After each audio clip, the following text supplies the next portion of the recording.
Hello दोस्तों, नमस्कार दोस्तों, स्वागत है आप सभी का online data for study YouTube channel पर। इस वीडियो में हम बात कर रहे हैं एक बड़ी और लेटेस्ट अपडेट के बारे में जो कि संबंधित है बीपीएससी टीआरई 3.0 के बारे में। बीपीएससी टीआरई 3.0 की मेरिट को लेकर और इसमें कुछ बड़े और लेटेस्ट उलटफेर के बारे में इस वीडियो में बात की जाएगी। नीतीश कुमार के मास्टर स्ट्रोक के बारे में, साथ ही साथ अगर बात की जाए फाइनल कट ऑफ के बारे में, कितने नंबर पे आप सभी की नौकरी पक्की हो रही है 1 to 5, 6 to 8, 9th और 10th, 11th और 12th पे डिटेल में बात की जा रही है। चैनल को सब्सक्राइब करके बेल आइकन को दबा लें और वीडियो को लाइक कर दें, जिससे कि आपको रियल ऑथेंटिक जानकारी online data for study YouTube channel के माध्यम से मिलती रहे।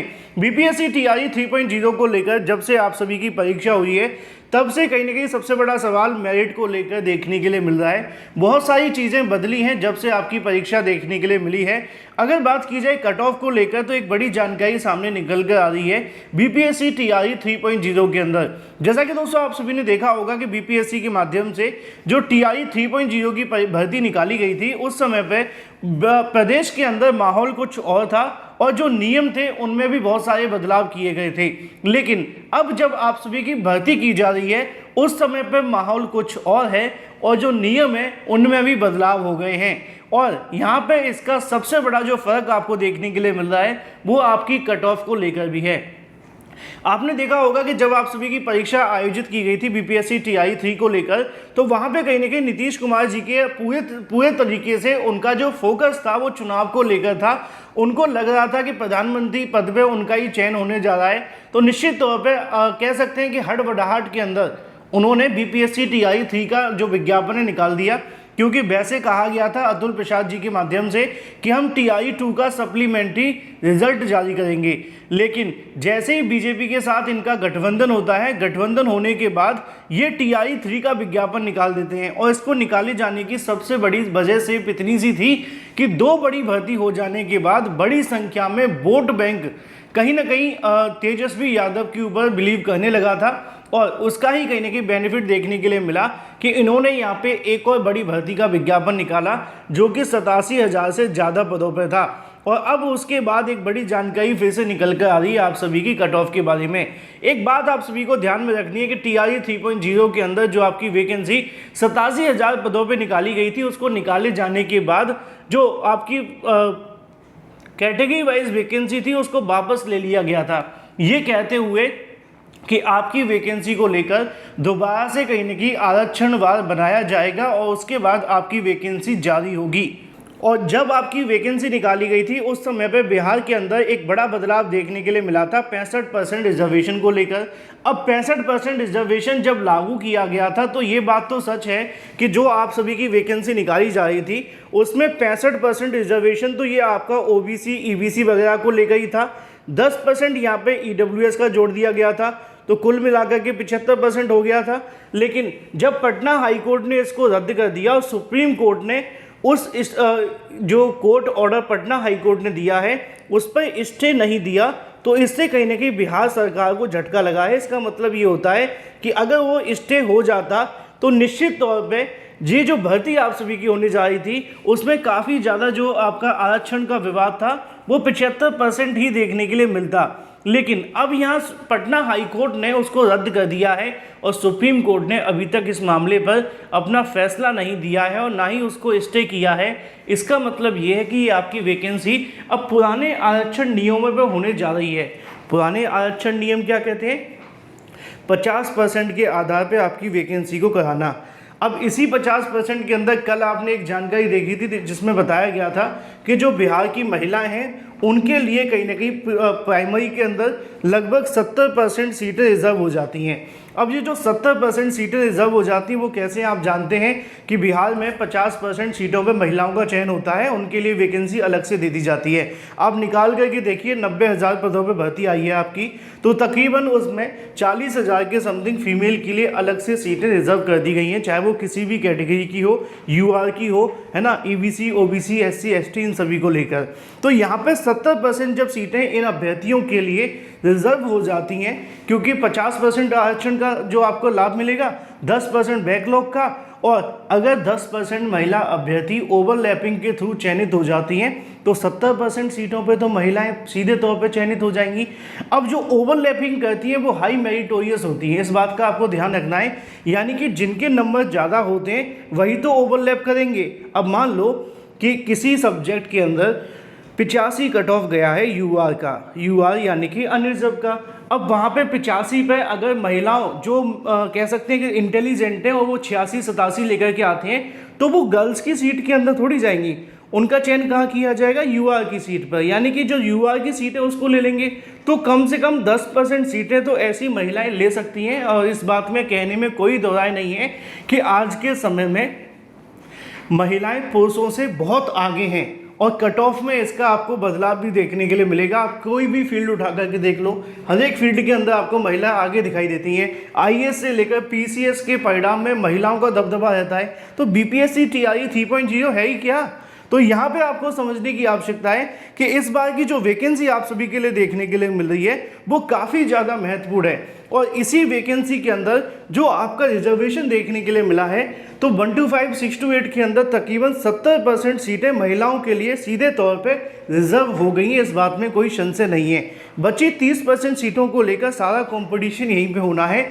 अब इसमें आप जानते हैं कि ओबीसी, एससी, एसटी अभ्यर्थी भी तो देखने के लिए मिलते हैं, क्योंकि उनकी भी तो सीटें आने वाली हैं, कुछ यूआर कैटेगरी के अभ्यर्थी भी हैं। तो यहाँ पे पीआरटी और 6 to 8 के अंदर आपको रिजर्वेशन में जो बेनिफिट है वो महिलाओं को जाता हुआ दिखाई देगा।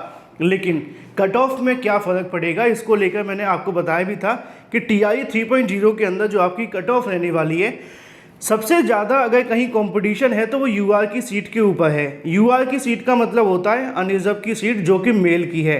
अब यहाँ पे अगर वो पीआरटी की बात कर लो, 6 to 8 की बात कर लो, 9th और 10th की बात कर लो, या 11th और 12th की, इसकी वजह सबसे ज़्यादा ये है कि जो अदर स्टेट कैंडिडेट आते हैं वो भी यहाँ पे चयनित होंगे, प्लस यहाँ पे वो अभ्यर्थी भी चयनित होंगे जो यहाँ पे अगर बात की जाए बिहार के मेल हैं, है ना, और इसके अलावा फीमेल हैं अदर स्टेट। तो यहाँ पे कुछ अभ्यर्थी ऐसे भी होंगे जो बिहार के रिजर्व कैटेगरी से आते हैं, चाहे वो किसी भी कैटेगरी से हों, लेकिन ओवरलैपिंग के थ्रू वो इसमें सीट ले जाएंगे। इसका मतलब समझते हो कि ओवरलैपिंग का मतलब ये है कि आप जनरल से ज़्यादा कट ऑफ अगर नंबर पा लेते हो तो आपका चयन युवा सीट पे होता है। तो निश्चित तौर पे यहाँ पे आपको एक बड़ा उलटफेर कट ऑफ में देखने के लिए मिल रहा है, और इसकी वजह सबसे बड़ी जो आपको देखने के लिए मिल रही है वो बिहार के अंदर रिजर्वेशन है। अब यहाँ बहुत सारे अभ्यर्थी आपको बताते हुए देखेंगे, बहुत सारे अभ्यर्थी मुझसे कहते हैं कि सर 85+ कट ऑफ जाएगा, 90+ कट ऑफ जाएगा। तो दिक्कत ये है कि हमने इस बात को अभी तक समझा ही नहीं है कि कट ऑफ बनेगा कैसे, और कट ऑफ अगर हाई जाएगा तो कैसे जा सकता है। यहाँ पे अगर मैं आपको एक बात बता दूँ कि यूआर के कट ऑफ को आप 1 सेकंड के लिए भूल जाओ, ठीक है, यूआर की कट ऑफ को आप भूल जाओ, तो क्या आप ये कह सकते हैं कि फीमेल यूआर की कट ऑफ भी 80 जाएगी? नहीं, यहाँ पे सिर्फ जो कट ऑफ आपको देखने के लिए मिलेगी, सबसे ज़्यादा जो उछाल रहेगा, अगर आपने पुरानी वैकेंसीज़ के बारे में थोड़ा बहुत पढ़ा है तो जा कर के किसी का भी कट ऑफ उठा करके देख लो। अगर किसी कैटेगरी के अंदर यूआर मेल का कट ऑफ आपका देखने के लिए मिला है 80, तो वहाँ पे यूआर फीमेल का कट ऑफ 74 या 75 के समथिंग है, यानी कि 4 से 5 नंबर उनके लिए कट ऑफ और कम गया है। तो इस बात को अगर आप सीधे तौर पर समझ जाएं कि यहाँ पे जो कंपटीशन है वो सिर्फ यूआर की सीट को लेकर है, और यूआर सीट को अगर आप हटा दें तो बिहार के अंदर जो ऐसे ऐसे अभ्यर्थी आपको देखने के लिए मिलेंगे जो इन दिए गए नंबरों पर भी चयनित हो जाएंगे। लेकिन वो होंगे कौन से, ये आपको समझना है। वो होंगे आपके एससी कैटेगरी के अभ्यर्थी, एसटी कैटेगरी के अभ्यर्थी, या फ्रीडम फाइटर अभ्यर्थी, या इसके अलावा ईबीसी, है ना, और जो ओबीसी अभ्यर्थी है। फीमेल में अगर बात की जाए तो सबसे ज़्यादा इस नंबरों पर चयन होता हुआ दिखाई देगा। तो जो इतना हंगामा मचा हुआ है ना कट ऑफ को लेकर, ये सिर्फ आपको डराया जा रहा है, आपको धमकाया जा रहा है एक तरीके से। होता क्या है कि जब कोई एक पॉजिटिव न्यूज़ आती है तो कुछ लोग उसको नेगेटिव बना करके डालने की कोशिश करते हैं, जिससे कि कहीं ना कहीं वो मामला है उनको और ज़्यादा अट्रैक्शन में मिल जाए। लेकिन सच तो यही कहता है कि अगर आप एक वैकेंसी के अंदर 70% सीटें एक धड़ल्ले को दे देते हैं, एक धड़ को दे देते हैं सॉरी, तो वहाँ पे एक धड़ के अंदर जो कट ऑफ है वो निश्चित तौर पे बहुत कम हो जाएगा। जो कट ऑफ हाई जाएगा वो निश्चित तौर पे यूआर का देखने के लिए मिलेगा। तो किसी भी कैटेगरी के अंदर अगर आप आते हैं, है ना, फीमेल के लिए, वहाँ पे आपके लिए इतना ज़्यादा कंपटीशन नहीं है। और इस बार ऐसा भी हो सकता है कि किसी के अंदर मेल का कट ऑफ अगर 80 गया है तो फीमेल का कट ऑफ 70 या 68 के आसपास जाएगा यूआर मेल का। ओबीसी के अंदर 4 से 5 नंबर कम होंगे, ईबीसी के अंदर कम होंगे, बीसी के अंदर कम होंगे। इसके अलावा एससी एसटी वाले अभ्यर्थी जाकर के 40 और 39 पे चयन हो जाएगा। पिछली वैकेंसी उठा करके देखो, एससी वाले अभ्यर्थियों का 39 पे चयन हुआ है। तो ये समझने की आपको आवश्यकता है, और इस बात को अगर आप समझ रहे हैं तो निश्चित तौर पर आप इस बात को समझ पा रहे हैं कि बीपीएससी टीआई 3.0 के अंदर कम नंबर वाले अभ्यर्थियों के लिए काफ़ी ज़्यादा बेनिफिट है।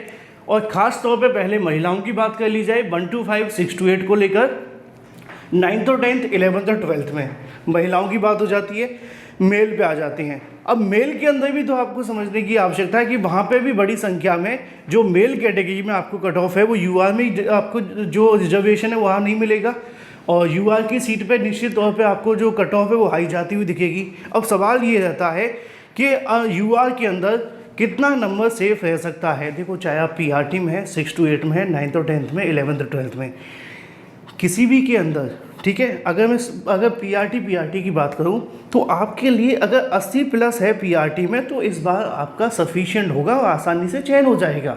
6 to 8 के अंदर भी अगर आपका 80 प्लस है तो आपका चयन हो जाएगा। अब ये मत कहना सर आपने पहले 78 से 80 कहा था, तो मैंने बताया कि 78 से लेकर 80 के बीच में जाने के चांसेस हैं, यानी कि कट ऑफ इसके आसपास रह सकती है। लेकिन 80 प्लस अगर आप हैं तो आपके पूरे चांसेस है कि आपका सिलेक्शन हो जाएगा, कोई कन्फ्यूजन है ही नहीं है।